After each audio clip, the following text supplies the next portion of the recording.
ફરી એક વખત ચર્ચાનો દોર અમદાવાદ સ્ટુડિયો પરથી સંભાળવામાં આવશે। હડતાલી કરું છું, હડતાલી ભાઈ રહેવા દે।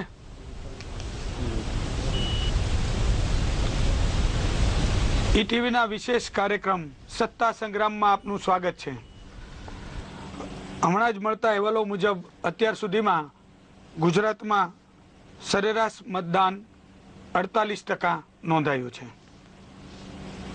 અમૃતસરના ભાજપના ઉમેદવાર અરુણ જેટલી કે જે ગુજરાતમાં મતદાર છે તેઓ મતદાન માટે આવી પહોંચ્યા છે અને 4:30 વાગે એસજી હાઈવે પરના મતદાન મથકમાં તેઓ મતદાન કરશે। મતદાન માટે તેઓ ચાર્ટર્ડ પ્લેન લઈને હજુ હમણાં જ એરપોર્ટ પર પહોંચ્યાના સમાચાર છે। હા, 48% મતદાન થયું છે અને મતદાનની ટકાવારી હજી ધીરે ધીરે વધી રહી છે। સાંજે 6 વાગ્યા સુધી મતદાન થવાનું છે। ત્યારે અત્યારે અમારા સ્ટુડિયોમાં ઉપસ્થિત છે ભાજપ અને કોંગ્રેસના બે નેતાઓ। યમલભાઈ વ્યાસ ભાજપના વરિષ્ઠ નેતા છે અને નિશિતભાઈ વ્યાસ કોંગ્રેસના પ્રદેશ મહામંત્રી અને વરિષ્ઠ નેતા છે। એમની સાથે આપણે ચર્ચાનો દોર આગળ વધારીશું। નિશિતભાઈ અને યમલભાઈ બંનેનું સ્વાગત છે અમારા સ્ટુડિયોમાં। આ મતદાનની પ્રક્રિયા ચાલી રહી છે અને હવે બહુ જ થોડા કલાકો બાકી રહ્યા છે, તો જેની લાંબા સમયથી વાતચીત જે ચર્ચા ચાલી રહી છે એ છે મોદી લહેર। તો આ મતદાનમાં ક્યાંય મોદી લહેર દેખાય છે નિશિતભાઈ? આ મોદી લહેર નથી। આટલા જે ટકાવારી તમે જુઓ છો કે ગાંધીનગરમાં 48, સુરેન્દ્રનગરમાં 41, રાજકોટમાં 43, આ જે મતદાન જે થયું છે એ ઇલેક્શન કમિશને જે નવા નોટિફિકેશન દ્વારા વોટર સ્લીપ એક ઉમેદવારે એના કાર્યકરો દ્વારા કે પક્ષે એના કાર્યકરો દ્વારા વેચવાના બદલે એ જવાબદારી સરકારની સિસ્ટમને સોંપવામાં આવી, એના લીધે આ ટકાવારી દેખાય છે। અને જો મોદી લહેર હોય તો એમણે આજે જે ગતકડા કર્યા, એક મુખ્યમંત્રી પદને ન શોભે એવા કે એક મતદાન મથક પર પોતે ઇન્ટરવ્યુ આપવા પડે, ત્યાં એમનું ચિહ્ન બતાવવું પડે, એ ગતકડા એટલા માટે કર્યા કે એમણે જે પેલી ગુજરાતની ફિલિંગ ડેવલપ કરવી હતી, ઉછાળવી હતી, એ પ્રજાએ બહુ શાંતિ કે ગુજરાતની પ્રજા ઓળખી ગઈ એમને। અને એ જે વિકાસની ને જે વાતો કરી, મારી પાસે એના એવિડન્સ છે કે જ્યાં જે રાજ્યોમાં જઈને વાતો કરે છે ત્યાં કહે છે કે 24 કલાક વીજળી આપે છે। આ સરકારી જાહેરાત છે, એક અખબારમાં છપાયેલી જાહેરાત છે અને એમાં પણ 8 કલાક વીજળી આપવાની વાત છે। એટલે વિકાસનો ગુબ્બારો ફૂટી ગયો છે અને લહેર જેવી વાર્તા છે જ નહીં। આમાં વાત અત્યારે ચાલી રહી છે કે જે મતદાન થઈ રહ્યું છે, ના મતદાન 41% થયું, એમાં જે કઈ થયું એમના લહેરના લીધે નથી થયું, એ ઇલેક્શન કમિશનના લીધે, અને ઇલેક્શન કમિશનના લીધે થયું છે। ગુજરાત મોડલની જે વાત કરતા હતા એનો એની આપણે આગળ વાત કરીશું। યમલભાઈ, શું કહેવું છે આપનું? નિશિતભાઈ એમની રાજકીય વિચારધારાના આધારે કદાચ કહે, પણ હું ચોક્કસ માનું છું કે નરેન્દ્ર મોદી જ્યારે પ્રધાનમંત્રી બનવાનું હવે લગભગ નિશ્ચિત લાગે છે લોકોને, અને ગુજરાતની પ્રજાને એક પ્રકારનું છેલ્લા 12 વર્ષમાં જે અહીંયા કામગીરી સરકારની જોઈ અને જે રીતે એમને વિશ્વાસ પડ્યો છે કે આ માણસ આપણું ખરેખર ત્યાં આગળ દેશને જ્યારે પ્રધાનમંત્રી બનશે તો દેશને ક્યાંક આગળ લઈ જશે, ક્યાંક આખું જે આ છેલ્લા 10 વર્ષમાં જે સ્ટેન્ડ સ્ટીલ થઈ ગયું છે, અર્થતંત્ર કથળી ગયું છે, લોકોને જિંદગી ખરેખર અત્યારે કઠિન થઈ ગઈ છે મોંઘવારીને બધા કારણોસર, તો આ બધામાંથી બહાર લાવવા માટે માત્ર નરેન્દ્ર મોદી જ આ કરી શકે એમ છે। અને 5 વર્ષના ટૂંકા ગાળામાં જો આપણે આખા ચિત્રને બદલવું હોય ને આ જે ડાર્ક ચિત્રને ઉજળું કરવું હોય તો નરેન્દ્ર મોદી જ કરી શકે તેમ છે। અને એના માટે ગુજરાતના દાખલા તરીકે તમે જોયું કે વડોદરામાં 60%થી વધારે વોટિંગ 3 વાગ્યા સુધીમાં થઈ ગયું, તો એ બતાવે છે કે આ માણસને પ્રધાનમંત્રી બનાવવા માટે લોકોનો કેવો ઉત્સાહ છે। નહીં, પણ માત્ર મોદી લહેરને કારણે જ મતદાનની ટકાવારી વધી છે કે ચૂંટણી પંચે પણ આ વખતે જે સક્રિય ભૂમિકા ભજવી છે એની સાથે તમે સંમત છો? એ તો ચોક્કસ, અને હું માનું છું કે 2 કલાક જે વધાર્યા સવારે 7 થી 8 ને 5 થી 6 એની પણ મોટી અસર છે। ચૂંટણી પંચે તો ખૂબ સારું કામ કર્યું છે, એ નિર્વિવાદ છે, પણ સાથે સાથે અહીંયા આગળ ગુજરાતમાં જે વધારે મતદાન ગઈ વખતનું જે સરેરાશ 47% કે 48% હતું, 47 હતું, એનાથી આ વખતે જે 60 ને ક્રોસ કરી જાય તેવી આશા જન્મી છે। તો હું માનું છું કે આ એક ખરેખર જે ચૂંટણી પંચનું તો યોગદાન છે જ, અને એ દરેક સ્ટેટમાં આપણે જોયું કે 5 થી 7%, ઓછામાં ઓછું 7% દરેક સ્ટેટમાં ગયા વખત કરતા મતદાન વધ્યું છે, તો એ ચૂંટણી પંચનો એમાં ફાળો છે। પણ અહીંયા 7 ને બદલે 17% જો મતદાન વધે તો તો સ્વાભાવિક છે કે તે બાકીનું જે છે એને આપણે મોદી લહેરને અથવા તો મોદીની જે સુનામી વાવાઝોડું જે કંઈ પણ કહીએ એને આપણે આ ક્રેડિટ આપવી જ પડે. કોંગ્રેસ તો સુનામી વાવાઝોડું ને વિનાશક ગણાવે છે, પણ સુનામી કોંગ્રેસ માટે વિનાશક છે. એટલે કોંગ્રેસ માટે એ સુનામી બની રહેશે એવું આજે અત્યારે સરકાર છે એના માટે સુનામી છે. આમાં એવું છે કે સુનામી દ્વારા એમનો અહમથી જો 4 ઝાડ પડી જતા હોય તે પોતાના અહમને પોષે એવી માનસિકતાથી આ પક્ષનો વિકાસ થયો છે. અમે ત્યાગ ને બલિદાનની વાતોથી નહીં પણ પુરાવા સાથેની હકીકત સાથે ચાલતો આ કોંગ્રેસનો પક્ષ છે. ગાંધીજીએ આઝાદીની ચળવળની શરૂઆત કરી પણ એ પ્રધાનમંત્રી નતા થયા. સોનિયા ગાંધીજી પ્રધાનમંત્રી થઈ શકતા હતા પણ એમણે પદનો ત્યાગ કર્યો. એનાથી નીચે આવીને છેક આ ગુજરાતમાં આવીને ઉભા રહીએ તો હું તમને કહી શકું કે જુનાગઢની બેઠક જાહેર થઈ ગઈ, મેન્ડેટ જસુભાઈને આપવામાં આવ્યો. તે છતાં પણ એ જસુભાઈએ હાલાત જોતા લાગ્યું કે અહીંયા જો જીતનો ઉમેદવાર મારા કરતા મારો પક્ષનો સાથી આ હશે, એણે જઈને હાઈકમાન્ડને કહ્યું કે મારા કરતા આ પ્રતિનિધિત્વ આ કરશે તો વિજયની આશા વધારે બનશે. અને આજે આટલું કહીને એ માણસ છટકી નથી ગયો. આજે એ પક્ષના મેનેજર તરીકે, એ પક્ષના કાર્યકર તરીકે અને એ ઉમેદવારના એક મેનેજર તરીકે ઉમેદવાર કરતા પણ વધારે સિરિયસતાથી એ ચૂંટણીનું સંચાલન કરી રહ્યા છે. એક ખેસ કે એક ટોપી કે એક સાહિત્ય કે પ્રચાર સાહિત્ય ના પહોંચ્યું હોય તો ઉમેદવારનો ફોન આવતા પહેલા જસુભાઈ નો આવે છે. એટલે ત્યાગ ને બલિદાન આ કક્ષાની આ પક્ષમાં છે જ.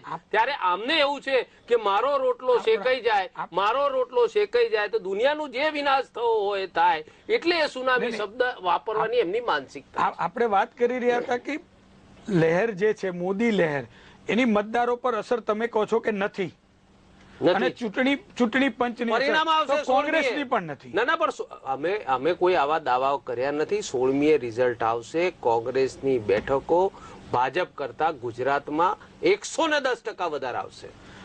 મોદી લહેર નથી એવું તમારું કહેવું છે? સ્પષ્ટ માનવું છે.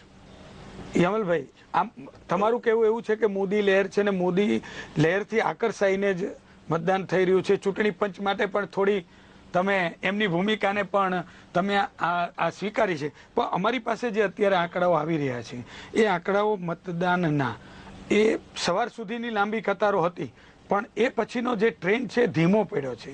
એનું કારણ શું? એ બપોરના સમયે ઉનાળો છે, 44 ડિગ્રી ગરમી છે, ઉનાળો ગરમી. પણ એક સમય એવો હતો કે ભાજપના કાર્યકરો છે એ કે કોંગ્રેસના કાર્યકરો છે એ કોઈ પણ વાતાવરણ, તાપ હોય, વરસાદ હોય, તડકો હોય, બધું જ બાજુ પર મૂકીને એક મત માટે એમના નેતા ચાર્ટર પ્લેનમાં આયા. હવે જો આ કાર્યકર એમનો જોવે કે આ ચાર્ટર પ્લેનમાં એમના નેતા ફરે છે તો એમનો કાર્યકર આપણે એની સાથે નથી જોડવું. પણ મારું કેવું એવું છે કે એ પક્ષના કાર્યકરોમાં કેમ ઉત્સાહ નથી મતદાન છે? ચોક્કસ છે. અને જયારે છેલ્લે આ વખતે 5 થી 6 નો જે વધારાનો સમય ચૂંટણી પંચે આપ્યો છે એનો પૂરેપૂરો લાભ લઈ અને મને વિશ્વાસ છે કે 4 વાગ્યા સુધીના જે આંકડા છે છેલ્લા 2 કલાકના સવારના 2 કલાક જેવા જ આંકડા આવશે. અને સવારના 2 કલાકમાં જેમ 20-25% બધે મતદાન થયું એમ છેલ્લા 2 કલાકમાં 10-12% મતદાન થઈ જાય તો હું નવાઈ નહીં પામું. ગોઠવ્યું નથી ને. અચ્છા, જે રીતે મોદી લહેરની વાત ચાલે છે એવો જ એક બીજો શબ્દ છે ગુજરાત મોડેલ. તો ગુજરાત મોડેલ કદાચ ગુજરાત બહાર ચાલે છે પણ ગુજરાતમાં નથી ચાલતું. ગુજરાતની પ્રજા ઓળખી ગઈ છે એમને. ગુજરાત મોડેલ તો 26મીએ કદાચ હું નિશિતભાઈ જો તમારે ત્યાં પેનલમાં સાથે હોઈશું તો જોઈશું. બાકી ગુજરાત મોડેલ એટલું સારું ચાલ્યું છે કે મને વિશ્વાસ છે કે કદાચ 1-2 સીટ કોંગ્રેસને આવે ગુજરાતમાં સમ ખાવા પૂરતી. બાકી ગુજરાતમાં સફાયો છે આ વખતે કોંગ્રેસ. ગુજરાત મોડેલની જે વાત કરે છે આખા ગામમાં, ત્યાં પંજાબમાં જઈને એમ કે મારો ખેડૂત મારુતિ વાપરે છે, એ ખેતી કરી નહીં, એ જમીન વેચીને મારુતિ લાવે છે. એ કે 24 કલાક વીજળી મળે છે. તો આ મારી પાસે એક અખબારમાં છપાયેલી જાહેરાત છે જેમાં ગુજરાત સરકાર કે છે કે આટલા કલાકથી વિશેષ, અમે 8 કલાકથી વિશેષ તમને કોઈ વીજળી આપી શકતું નથી. આ માન્ય મુખ્યમંત્રી આનો જવાબ આપે કે આ જાહેરાત ગુજરાત સરકારે જે તેઓ ચલાવે છે એ જ સરકારની આ જાહેરાત છે, એ મને જાહેર કરીને કે. નહીં નિશિતભાઈ, આમાં એવું છે કે જે યોજનાઓની અને જાહેરાતની જે વાત ચાલે છે એમાં પણ ઇલેક્ટ્રિસિટી બોર્ડની જે ગુજરાત ઇલેક્ટ્રિસિટી બોર્ડની જે મારી જાહેરાત નથી. દાવા અને પ્રતિદાવા હોય છે એક બાજુ રાજ્ય ના દાવા નથી, પુરાવા છે સાહેબ. એટલે કેન્દ્ર સરકારની કેટલી બધી યોજનાઓ ના, કેન્દ્ર સરકારે એમણે એમ કહ્યું હતું લોન વેવર સ્કીમ આપી છે. હા એક વિશ્વનો, મેં અગાઉ પણ આજ આપના જ માધ્યમથી મેં કહ્યું હતું કે એક અર્થશાસ્ત્રી જેનું વિશ્વમાં નામ હોય એવા આદરણીય મનમોહનસિંહજી ક્યારે પણ એ સ્વીકૃત ના કરે કે આવા 75,000 કરોડ આપવા. પણ કોંગ્રેસ પક્ષના મેનિફેસ્ટોમાં હતું કિસાનોના હિતનું રક્ષણ કરવું હતું, તો એ હિન્દુસ્તાનનો તાજ ભૂખે મરતો હતો, એના બાળકો વેચતો હતો, એને આપવું છે, પક્ષની લાઈન હતી. અને 75,000 કરોડ રૂપિયા એલોટ થયા ત્યાંથી તો નહીં, પણ એ ગ્રાઉન્ડ ઝીરો લેવલ પર પહોંચ્યા અને બજેટમાં એની ઇમ્પેક્ટ આવી. એમણે સદભાવમાં જઈને 40,000 કરોડની વાત કરી. એ 40 રૂપિયા આપ્યા છે સુરતમાં, એક જુનાગઢમાં આપ્યા છે 25,000 કરોડ રૂપિયા, એ માણસામાં આપ્યા છે. અરે એમના ઘરની બાજુમાં એમની કમ્પાઉન્ડ વોલને અડેલી બોરીજ ગામમાં જઈને જુએ, ત્યાં રસ્તા, ત્યાં ગટર છે. આ ઔડા અને ગૌડાની ક્યારથી રચના થઈ? ત્યાં ગટર છે, પાણી મળે છે કોર્પોરેશનનું. એ ગુજરાત મોડલ છે. નિશિતભાઈ, તમારી વાત સાચી છે, પણ એવી કેટલી યોજનાઓ છે જે કેન્દ્રની યોજનાઓ ના, અમારા મેનિફેસ્ટોમાં હતું રાઇટ ટુ ઇન્ફોર્મેશન. અમારી મેનિફેસ્ટોમાં નિશિતભાઈએ જે કહ્યું 75,000 કરોડનું લોન વેવર, 75,000 કરોડ મારા તમારા નિશિતભાઈના ભરેલા ટેક્સમાંથી જતા રહ્યા. પણ કોને પહોંચ્યા? નાના કિસાનો આજે કોંગ્રેસ શાસિત રાજ્યોમાં કે આંધ્રપ્રદેશ હોય, મહારાષ્ટ્ર હોય, સેંકડોની સંખ્યામાં આપઘાતો કર્યા. આપણે જોયું, હજારોની સંખ્યામાં આપઘાતો કર્યા. બેકાર ખલાસ થઈ ગઈ એમની જિંદગી, આખી કુટુંબો તારા જ થઈ ગયા. આ કોંગ્રેસના રાજમાં 9% ગ્રોથ રેટ 4.5% થયો અને 4.5% ઇન્ફ્લેશન 9% થયું. તો આ બધું આપણે શું જોયું? 10 વર્ષમાં આજે અર્થતંત્ર ક્યાં ભારતનો એક મહાસત્તા બનવા તરફ જઈ રહ્યું હતું, એને બદલે આજે 10 વર્ષે આપણે જંક બોન્ડના રેટિંગમાં આવી ગયા છીએ કે મૂડીઝ આપણને જંકમાં મૂકે છે કે નથી મૂકતું, ઇન્વેસ્ટમેન્ટ ગ્રેડમાંથી નીચે જતા રહ્યા. તો આ બધું આ કોંગ્રેસની અર્થશાસ્ત્રી પ્રધાનમંત્રીની સિદ્ધિઓ છે. એની સામે ગુજરાતની અંદર આપ જુઓ, ગુજરાતનો કૃષિ વિકાસ દર હોય, આર્થિક વિકાસ દર હોય કે લોકોની ખુશહાલી હોય, આ તમામ કોઈ પણ સરકાર 100% સુખ તો આપી નથી શકતી. પરંતુ ગુજરાતની અંદર કોઈ પણ દેશનો કોઈ પણ રાજ્યનો નાગરિક હોય એના કરતા સરેરાશ નાગરિક સલામત છે, સુખી છે, સુરક્ષિત છે અને એને જીવનમાં આગળ કંઈક સારા બનવાની જો એની અપેક્ષા હોય તો તે એમાં સફળ બની શકે છે. જે બીજા રાજ્યો, કોંગ્રેસ શાસિત રાજ્યોમાં બિચારા બધા ખૂબ દુઃખી છે અને ક્યાં એમને ભવિષ્ય નથી દેખાતું. આજે એટલા માટે નરેન્દ્ર મોદીને જ્યાં રાજ્યમાં જાય, જે રાજ્યમાં જાય છે ત્યાં આટલો સુંદર પ્રતિસાદ મળે છે. એમને પ્રતિસાદ મળે છે, એની કોસ્ટ 35 થી 75 કરોડ રૂપિયાની છે. એ પ્રતિસાદ પેડ માણસોની છે. એ વાત કરે છે, યમલભાઈની વાત સાચી છે, ક્યાં આ લાભો મળ્યા. આપને યાદ ના હોય તો એ ટાઈમ્સ ઓફ ઇન્ડિયામાં એનું એક્સેલ શીટ પર બેલેન્સ શીટ આપવામાં આવ્યું હતું અને એમાં લખ્યું હતું 2009ના પરિણામ પછી વિશ્લેષણ કરવામાં આવ્યું હતું કે કોંગ્રેસની સીટો કયા કારણસર વધી. એમાં મેઇન કારણ હતું કે જે લોકાભિક યોજનાઓ હતી કેન્દ્ર સરકારની એ ઝીરો લેવલ પર પહોંચી અને એમાં આ જેમ તમે 108માં ગુજરાત સરકારના થપ્પા ના મર્યા અને એમ બીજા રાજ્યોએ ઈમાનદારીથી કેન્દ્રની સ્કીમ કેન્દ્રના નામે રાખી અને પહોંચાડી, એનો લાભ થયો અને એની જાગૃતિના ભાગરૂપે તમે 108 પર તમારા મુખ્યમંત્રીના ફોટા છપાવવાની એક હીણ કક્ષાનું કામ જેને કહેવાય કે કોકની ક્રેડિટ, આમાં શું કહેવાય, શબ્દો કેવો કહેવાય કે ક્રેડિટ ચોર થયા. તમે ક્રેડિટ આપી શકતા નથી, તમે એવું કોઈ કાર્ય કરતા નથી કે તમારા માટે ક્રેડિટ કે અહોભાવ જાગે. એટલે કોકના પેલા હોય બાપુ અને કોકના ઓગળિયાત લઈ આવે ને કે આ મહારાજ છે, એના જેવી વાત છે. યમલભાઈ, મારે એ જાણવું છે કે આપણે વાત મતદાન અને મતદારની ચાલી રહી છે, આ થોડું રાજકીય પર આવી ગયા. મતદાનની ટકાવારી કહી દો, અમે બે રાજકીય પક્ષના જ છે એટલે તમે અમને એમાંથી બહાર કાઢો એવું ખોટી વાત છે. અમારે એના વગર એવું તમે નહીં, આપ બરાબર પોલિટિકલ માણસો. મારો વિષય એ છે કે મતદાન જે અત્યારે થઈ રહ્યું છે, મતદાનની ટકાવારી વિશે આપણે વાત કરવી છે. સામાન્ય રીતે એવી એક ઇમ્પ્રેશન હોય છે, દરેક પાર્ટી પોતપોતાની રીતે નક્કી કરી લે કે આમાં મતદાન વધે ને તો મને ફાયદો છે, આમાં મતદાન ઘટે તો એક્સ વિપક્ષને કે કોઈને ફાયદો છે. અત્યારે ગુજરાતમાં મતદાન વધે તો શું સ્થિતિ અને ઘટે તો શું સ્થિતિ? હું એક ઓવરઓલ વાત કહું. મેં જે મારી જે સેફોલોજી તો મારો વિષય નથી, પરંતુ આ બધા ટીવી ઉપર ડિસ્કશનો જોઈએ અને સાંભળીએ, એમાં એક વાત મેં સાંભળી હતી, એ મને યાદ રહી છે કે જો આગલી ચૂંટણી કરતા 5 થી 7% મિનિમમ ટકા જો વધે મતદાન તો કંઈક નવા જૂની થાય છે. શું નવા જૂની થાય છે કે એક પાર્ટીની ફેવરમાં એ લહેર ગણી શકાય એમ. એવું એક બન્યું હતું 80 અને 84 ની વચ્ચે કે જયારે 80 માં જે મતદાન થયું હતું એના કરતા 84 માં વધારે થયું અને આપણે જોયું કોંગ્રેસને ખૂબ મોટી બહુમતી મળી. એવું 71 અને 77 વચ્ચે થયું હતું. 71 ના મતદાન કરતા 77 માં મતદાન વધારે થયું અને એમાં કોંગ્રેસ ઉખડી ગઈ. તો કંઈક નવા જૂની થાય છે, 7-8% વધારે મતદાન થાય તો. એટલે આ વખતે મતદાન 8-9% વધારે થયું છે. તો અમે એવું ચોક્કસ માનીએ છીએ કે ભારતીય જનતા પાર્ટી કદાચ એકલા બળ ઉપર 272 થી ઘણી આગળ નીકળી જશે. એવું બી બની શકે 100 હતી એથી નીચે બી જઈ શકે. મતદાન વધુ રિઝલ્ટ આવે ત્યારે ખબર. ગત ચૂંટણીના 2009 ના જે આંકડાકીય માહિતી અમારી પાસે ઉપલબ્ધ હતી એમાં જે દ્રશ્ય છે કે એવી 100 સીટ છે કે જેમાં મતદાન વધુ થયું હતું અને ભાજપને 1 સીટ મળી હતી. એટલે મતદાન વધુ થવાથી ફાયદો થશે એ તો ઇન્ડિયા સાઇનિંગ નામનો એક ગુબ્બારો ચાલ્યો તો ખરબો કરોડો તે દાડે વાપરવામાં આવ્યા હતા અને આ કાળઝાળ ગરમીના મતદાનની જો કોઈ આ હિન્દુસ્તાનના મતદારો કોઈને પણ હાઈ લાગવી હોય તે 6 મહિના વહેલી ચૂંટણી કરવાનો શ્રેય પણ આ ભાજપની એનડીએ સરકારને જાય છે. નહીં તો આ ટર્મ પ્રમાણે એ નવેમ્બર-ડિસેમ્બરમાં ચૂંટણી આવતી હતી પણ એમને થઈ ગયું હતું કે ઇન્ડિયા ઇઝ સાઇનિંગ એટલે એ વેપાર કર્યો. એમાં આ હિન્દુસ્તાનની પ્રજા તડકો વેઠી રહી છે. ભૂતકાળ છે પણ મને એનું ભોગવ્યા છે વર્તમાનમાં. એ ભૂતકાળ છે, અતીત છે, પણ વર્તમાનમાં અમે વેઠીએ છીએ હું તમે બંને.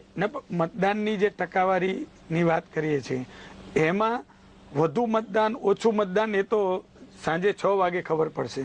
મને તમે એ કહો કે મતદાન વધે એ માટે ભાજપ અને કોંગ્રેસ એને આકર્ષવા માટે આમ સીધા કહી શકાય એવા યુવા મતદારોને આકર્ષવા માટે શું કર્યું?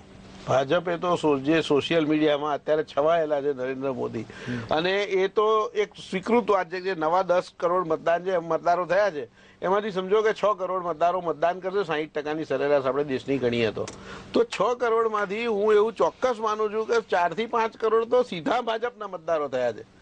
એમને જે પ્રકારનું જમલભાઈની આ વાત સાથે હું એટલે સંમત નથી કે આ મતદારોને 18 વર્ષે મતદાન કરવાનો મતાધિકાર ભારત રત્ન સ્વર્ગીય વડાપ્રધાન રાજીવ ગાંધીજી ત્યારે ઘણા સિનિયર નેતાઓનો અભિપ્રાય એવો હતો કે આ 18 વર્ષના છોકરાને અધિકાર આપવા આપણા માટે હિતમાં નથી. તે વખતે મતદાન સારું થયું. ત્યારે જેમ આમની મનોદશા આ પક્ષની છે એવી મનોદશા અમારા પણ વિશ્લેષકોની હતી અને એનું પરિણામ શું આવ્યું એ તો પબ્લિક હે, સબ જાણતી હે. એટલે આ સમય જે જ ખ્યાલ આવશે. ઉતાવળું છે કે 10 કરોડ વધ્યા 6 કરોડ મારા આ ટેબલ અહીં લખી નાખવું બહુ સહેલું છે, પેલું પરિણામ આવતા બહુ કાઠું છે. ના આજે તમે જે સોશિયલ મીડિયાની વાત કરી, સોશિયલ મીડિયામાં મતદાન જાગૃતિ માટે મતદાન કરવા માટેની અનેકવિધ જે બધી ચાલે છે પણ એ ખરેખર આ અત્યારે મતદાન થઈ રહ્યું છે ત્યારે રિફ્લેક્ટ થાય છે ખરી? ચોક્કસ થાય છે. આજે હું દાખલા તરીકે સવારે મતદાન કરવા ગયો 7:05 ગયો ત્યારે મારી આગળ જે 15 જણા લાઈનમાં હતા મારા બૂથમાં એમાંથી 10-12 યુવાનો હતા. તો આ સવારના પોરમાં 7 વાગે જે મોર્નિંગ વોકમાં જાય અથવા તો ક્યાંક જીમમાં જતો હોય ત્યારે જતા કે આવતા ત્યાં મતદાન કરી જાય તો આ મને માટે બહુ એક નવી બાબત હતી. ભૂતકાળમાં મેં આવું ક્યાંય જોયું નથી. પણ હું એનો શ્રેય ઇલેક્શન કમિશનને આપું અને જાગૃતિ આવે that is a better sign of the democracy અને અમે એને આવકારીએ જ છે. જનાદેશ જે હોય એ સર આંખો પર હોય પણ એ જાગૃતિ આવી એ આવશ્યક છે. એ વાત સાથે હું સહમત છું. હું પણ સમજ છું કે જાગૃતિ આવી છે અને ઇલેક્શન કમિશનને તેમાં ચોક્કસ ક્રેડિટ આપવી જોઈએ. પરંતુ જે આ વધારે જાગૃતિ આવી છે તે નરેન્દ્ર મોદી માટેનું આકર્ષણ જે છે એ પણ એટલું જ મહત્વની બાબત છે અને કદાચ 16મી વધારે એમનો અભિપ્રાય છે, એ અમારો અભિપ્રાય નથી. તમારો એટલે માત્ર ચૂંટણી પંચને નહીં પણ મોદી લહેરને પણ જે યુવાનો મોટા પ્રમાણમાં એમને આ જે અહીં લાયા નર્મદા શિલાન્યાસ કોકે કર્યો, બંધ કોકે બાંધ્યો, કેનાલ કોકે બનાવી, એમને બ્રાન્ચ કેલાન કરવાની હતી. એ 2% 10 વર્ષમાં કામ ના થયું પણ કે નર્મદા નીર લાયા તાણી એટલે એ જાહેરાત છપાવી એ એમનો વિષય છે. એસટી પાછળ 2 ફોટા લગાડી દેવા સુંદર, ભલે હાથ કરવાનો ઉભી રહે જે છે પણ ભલે પાછળ ધક્કા મારો, એટલે એ એમની સ્ટાઇલ ઓફ ફંક્શનિંગ છે. We don't argue on that. Hello, હા, અમદાવાદ થી એક મહત્વના સમાચાર છે. બોલો ભાવિક, શું છે, શું માહિતી છે આપની પાસે?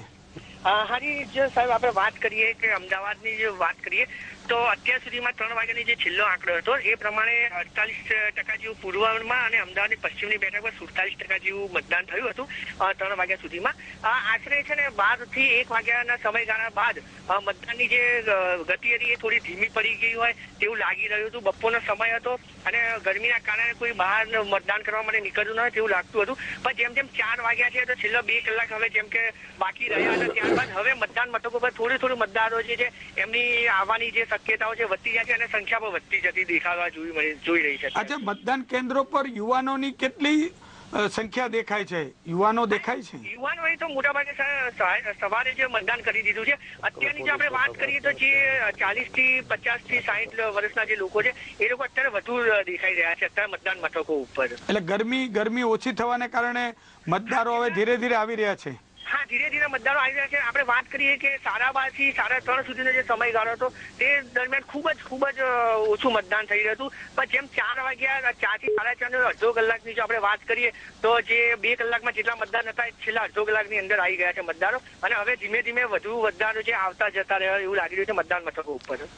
તો આ હતા અમારા રિપોર્ટર ભાવિક આચાર્ય જે અમદાવાદ પૂર્વ અને અમદાવાદ પશ્ચિમ બેઠકની વિગતો આપી રહ્યા હતા. અમદાવાદ પૂર્વમાં 48% સરેરાશ મતદાન 3 વાગ્યા સુધીનું નોંધાયું છે તો અમદાવાદ પશ્ચિમમાં 47% મતદાન નોંધાયું છે અને હવે તાપ ઓછો થતા ધીરે ધીરે મતદારો છે એ મતદાન મથક પર આવી રહ્યા છે એવો એમનો અહેવાલ છે. તો આપણે વાત કરી રહ્યા હતા લહેરની અસર યુવાનો પર કેટલી, અને સોશિયલ મીડિયાને કારણે, માત્ર સોશિયલ મીડિયા નહીં પણ મોદી લહેરને કારણે બધુ મતદારો આવી રહ્યા છે. આપનું એવું કહેવું છે? હું તો એવું માનું છું નરેશભાઈ કે આ ખરેખર આ ચૂંટણીના પરિણામો આવી જાય પછી આ આખો એક કેસ સ્ટડી બનશે કે જે આ એક પાર્ટી છે કે જેના 63 વર્ષના આગેવાન છે એ યુવાનોને એટલી હદે પ્રભાવિત કરી શક્યા છે અને એક પાર્ટી એવી છે જેના 43 વર્ષના આગેવાન છે અને એ યુવાનોમાં કોઈ અસર નથી કરી શક્યા. તો આ આખો એક રાજકીય પોલિટિકલ કેસ સ્ટડી બને એવું હું માનું. હું એ વાત સાથે સંમત છું એટલા માટે કારણ કે સાચી વાત કેવી એ પ્રજાને ગમે છે કે નથી ગમતી કે ખાલી તમે હવાને હાવ ઉભા કરવાથી દુકાન ચાલે છે એ પણ પુરવાર થશે કે હવે નવી જનરેશન જયારે આજ માધ્યમથી મેં કહ્યું હતું કે પહેલાનું જાહેર જીવન એવું હતું કે ડોર ટુ ડોર કેમ્પેન થતો હતો અને ત્યાં મૂલ્યો આધારિત કારણ કે એને ફેસ કરવાનો હતો મતદારને. આજે પેલા ફીડ આપી દેવાની તમે તો ઇન્ટરવ્યુ પણ લઈ નથી શકતા. આજના જે કહેવાતા એમના નેતા 63 વર્ષના એનો ઇન્ટરવ્યુ લેવો અઘરો છે. ખાલી ફીડ આપવામાં આવે છે. જાહેર સભામાં પણ ફીડ આપવામાં આવે છે. એ ઈચ્છે એ જ બતાવવામાં આવે છે. મંચ પર બીજા 150 જણા બેઠા હોય પણ માત્ર એમને જ બતાવવામાં આવે છે. હવે આ દુકાન ચાલવાની છે કે પેલી સત્ય આધારિત એ ગાંધીના મૂલ્યોને સાચવતી એ નીતિ પર. તો કોંગ્રેસની એવી કઈ વસ્તુ છે કે જે યુવાનોને આકર્ષે? તમે કહી રહ્યા છો કે કોંગ્રેસ પાસે એવું શું છે? કોંગ્રેસ પાસે છે જ. કોંગ્રેસ જ એવો પક્ષ છે એને સમયને આજ એ જ પક્ષ છે કે જેણે નેશનલાઇઝેશનની વાત કરી. આ એ જ પક્ષ છે અને લિબરલાઇઝેશનની વાત કરી. એ દેશની સાથે વણેલી સંસ્થા છે. એ ભારતીય સંસ્કૃતિને વણેલી સંસ્થા છે અને એ સંસ્થા એવી છે કે એને સમયના અંતે જેની જરૂરિયાત હોય આ એ જ કોંગ્રેસ છે કે જે દેશમાં ટાંકણીનું ઉત્પાદન નતું થતું ત્યાં આજે એરોપ્લેન એરક્રાફ્ટ થાય છે, મિસાઇલો ઉત્પન્ન થાય છે અને અહીંના જ ઈસરો આપણી પાછળ જ એના સેટેલાઇટો વિશ્વમાં વખણાય છે. આ એ જ ભારત છે જેનામાં કે છે ને 60 વર્ષ કોંગ્રેસે શાસન કર્યું. આ કોંગ્રેસે આપ્યું છે ને પછી 60 વર્ષ પછી એવું શું થયું? આ એ જ કહું છું. આ કેસ સ્ટડી કે છે આ એ જ કેસ સ્ટડી છે કે આ આપવા કરતા બોલવું સારું કે આપવું સારું એ કેસ સ્ટડી થવાનો છે. કોંગ્રેસે જે 60 વર્ષમાં આપ્યું છે કે આજે 10માંથી 4 જણા હજુ ગરીબી રેખા નીચે છે. 2 સમય ખાવાનું એને મળતું નથી. હા, ભાજપે આપ્યું છે 7000 કરોડના દેવા વાળું ગુજરાતને 1,75,000 કરોડ પર લઈ ગયા. હવે આને ચર્ચા કરવી હોય તો હું એમાં તૈયાર છું કે આ જે છે એ રિઝર્વ બેંક દ્વારા પ્રમાણિત નોર્મ છે કે 30% સ્ટેટ જીડીપી ના ત્યાં સુધી દેવું લઈને વિકાસ દેવું લઈને અમે વિકાસ કરીએ છીએ. કેન્દ્ર સરકારે વિકાસ કયો થયો કે ગાંધીનગર ગુજરાતના ગામે ગામનો ગુજરાતમાં મુખ્યમંત્રીના નિવાસ સ્થાનેથી એરપોર્ટ સુધી જાળી નંખાઈ ગઈ, અંધારું જ્યાં હોય ત્યાં લાઇટ થઈ ગઈ, પણ બાજુનું બોરીજ ગામમાં એમની શાખ પડોશી કહેવાય કમ્પાઉન્ડ વોલ ને અડીને એ ગામમાં વીજળી આવી. ગામમાં વિકાસ કેન્દ્ર સરકારની વાત તમે કઈ કેન્દ્ર સરકારે અત્યારે જે ફિસ્કલ ડેફિસિટ 4.6% વગાડ કરે છે જેમના નાણામંત્રી થોડા દિવસ માટેના, એ ખરેખર 5.8 છે. રિવાઇઝ આંકડા જે એમણે આંકડો કહ્યો તો એ ફેબ્રુઆરી સુધીના આંકડામાં આવી ગયું. માર્ચ મહિનાની ડેફિસિટ તો હજુ આપણે ગણી નથી, તો 50,000 કરોડની બીજી ડેફિસિટ. તો દેશના માટે દેવાનો એવો ડુંગર મૂકીને ગયા છે કે નવા નાણામંત્રી જે ભાજપના આવશે એમને તો આ બધું ઉકેલતા હજુ તો મહિનાઓ વીતી જશે. મારા સાથી મિત્રને કેવું, પેલા ગુજરાતની ચિંતા કરે, પેલું તો આવવાનું નથી. ભેંસ ભાગોળે છાસ છાગોળે વાળી ચિંતા તમે ના કરતા, તમે ગુજરાતની ચિંતા કરી લો, કારણ કે અહીં કઈ દેવામાં ડૂબાઈ ગયું છે. અહીંથી તમે સોમનાથ દાદાના દર્શન કરવા જવા હોય તો જુનાગઢ સુધી કેન્દ્ર સરકારની સ્કીમના હેઠળ રોડ 6 લેન બની ગયો, પણ જુનાગઢ થી સોમનાથ દાદાના દર્શન કરવા 60 કિલોમીટરનો જે પટ્ટો છે 3 કલાક લાગે છે દાદાના દર્શન કરતા કરતા. નિશિતભાઈ, એક આજે કેન્દ્ર સરકારનો ઉલ્લેખ થયો છે તો મારે એ કહેવું છે કે અત્યાર સુધીમાં કેન્દ્ર સરકાર સહાય નથી કરતી અથવા તો કેન્દ્ર સરકાર ની સહાય પહોંચતી નથી, આપતી નથી, એવો આક્ષેપ રાજ્ય સરકાર કરી રહી છે. સચર કમિટીમાં રિપોર્ટમાં આવેલી ગ્રાન્ટ શિક્ષણ માટે નથી આપી શકતા. બીજી બાજુ વિકૃત માનસિકતા છે. બીજી બાજુ વપરાતી નથી એવું કહેવું છે. કેન્દ્ર સરકાર એવું કર્યું છે કે અમે આપી રહ્યા છે. સેમ વાત નર્મદાની વાત આવે છે ત્યારે પણ એ ઊંચાઈ વધારવાની. તો આ કેન્દ્ર અને રાજ્ય સરકાર વચ્ચેની જે કઈ મારામારી છે, પોલિટિકલ મારામારી છે, એના કારણે છેલ્લે સહન તો ગુજરાતની પ્રજાને જ કરવું પડે. તો એવું પછી તો હવે 2-1 થઈ જવાની. એવું કઈ ન બની શકે કે જેમાં પ્રજાજનો માટે સુખાકારીની વાત ચાલે, જેમાં રાજકીય પાર્ટી નો પ્રજાને એમના પક્ષના મૂળીઓ જે એમને આંગળી પકડીને લાયા હતા એનું નથી વિચાર્યું તો આ ગુજરાતની 5.5 કરોડની જનતાનું કોણ વિચારવું? ગુજરાતની પ્રજા આ 125 કરોડની આ દેશની જનતાની પડી નથી. એમને એમની દુકાન ચલાવવા સિવાય બીજા કોઈ વાતમાં રસ નથી. ગુજરાતની પ્રજા માટે તો મોસાળમાં જમવાનું ને માં પીરસવા વાળી 16મી મે પછી એ સ્થિતિ છે કે નરેન્દ્ર મોદી પ્રધાનમંત્રી અને ગુજરાતની સરકાર ભાજપની. તો તમે વિચારો કે ગુજરાતનો જે 12 વર્ષમાં થયો છે એનાથી કેટલો વધારે વિકાસ આગામી 5 વર્ષમાં થશે, કલ્પના કરવી મારા માટે તો મુશ્કેલ છે.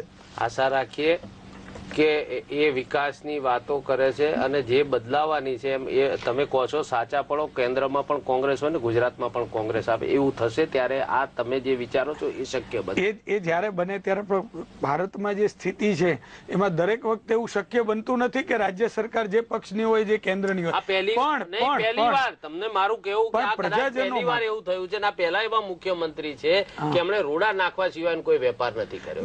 જયારે નર્મદાની વાત થાય તો ત્યાં કમિટીમાં એક્સેપ્ટ કરે અને બહાર નીકળીને ત્રીજી પ્રેસ કોન્ફરન્સ કરે અને કેન્દ્રના મંત્રીએ વચ્ચે આવીને ઉભું રહીને કહેવું પડે કે આ વાત ખોટી છે, આવી ચર્ચા થઈ નથી. અને ચર્ચામાં બીજા 4 મુખ્યમંત્રી હોય એ પણ એમ કે આ ખોટી રીતે વાત કરે. એક મુખ્યમંત્રીના પદને ગરિમા તો જાળવવી જોઈએ કે તમે આવી નર્મદા જેવી જે જીવાદોરી લાઈફ ટાઈમ છે, લાઈફ લાઈન છે આ ગુજરાતની પ્રજાનું, એના માટે તમે રાજકારણ કરો. પણ એ તો કહી રહ્યા છે કે નર્મદા પર જે દરવાજા મૂકવાના છે એની મંજૂરીનો મામલો તમારે બ્રાન્ચ કેનાલ કરવાની હતી એ 10 વર્ષમાં 2% કામ ન થયું એનો જવાબ આપે. યમલભાઈ, બ્રાન્ચ કેનાલ ની વાત અહીંયા દરવાજો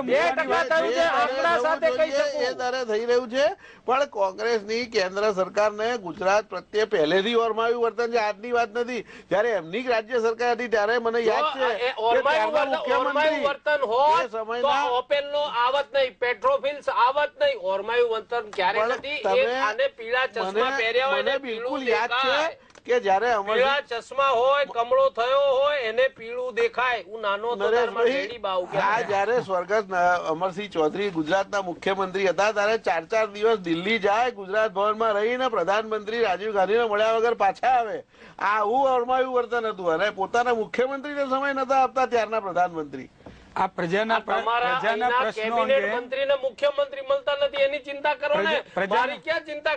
પ્રશ્નો અંગે કેન્દ્ર અને રાજ્ય સરકારે શું કર્યું ને શું કરવું જોઈતું હતું અને ખરેખર શું કર્યું એ વિશે તો 16મી તારીખે જયારે પરિણામ આવશે ત્યારે આપણે ખબર પડશે. અહીંયા આપણે ચર્ચાને પૂરી કરીશું. અમારા સ્ટુડિયોમાં આવવા બદલ બંને મહાનુભાવોનો આભાર.